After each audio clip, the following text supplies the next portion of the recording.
Natagpuan sa Quezon City ang batang babaeng nawala sa Angeles, Pampanga. Arestado ang lalaking tumangay sa bata na pinagpalimos pa ang biktima. Nasa frontline ng balitang yan, si Elaine Fulgencio. Ayaw nang mawalay ni Lola Teresita sa kanyang 5 taong gulang na apo na si Ali nang magkita sila kanina sa Novaliches Police Station. 4 na araw na wala ang bata matapos siyang tangayin ng isang lalaki sa MacArthur Highway sa Angeles City, Pampanga. Naibsan yung lungkot, pagod, napalitan ng ligaya at nakita na namin siya. Masayang-masaya kami. Lahat ng pagod namin nawala. Lahat ng lungkot at pag-agam-agam na inaano namin. Ngayon wala na lahat kasi nga nakita na namin siya. Natagpuan si Ali na namamalimos at nanghihingi ng pagkain sa Barangay Santo Domingo, Novaliches, Quezon City. Kasama ng bata ang lalaking tumangay sa kanya.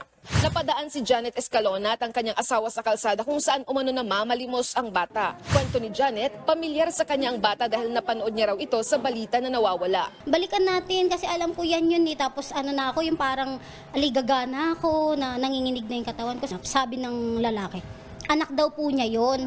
Sabi ko, sige po kuya, ganito na lang. Kasi wala po akong dalang phone eh. Sabi ko, baka pwede kuya sa barangay na lang tayo mag-usap. Hanggang sa iba na yung sinabi niya. Anak to nung kinakasama ko dati. Itinimbre ni Janet sa mga tanod ang kinaroroonan ni Ali at ang lalaking tumangay sa kanya. Hanggang sa na-rescue ang bata at dinala sa barangay hall kung saan naka-video call ni Janet ang magulang ni Ali. Nang ipakita ni Janet si Ali sa video call, kinumpirma ng magulang nito na siya ang nawawalan nilang anak.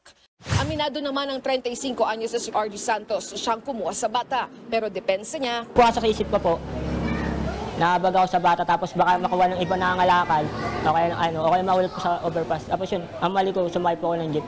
Todo tanggi ang suspect na ginamit niya si Ali para manlimos.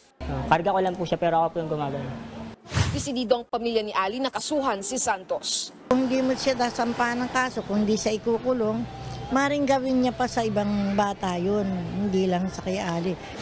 Inaalam na rin ng mga pulis kung miyembro ng sindikato ang suspect. Ito-turn over siya sa Angeles City Police at posibleng maharap sa kasong kidnapping.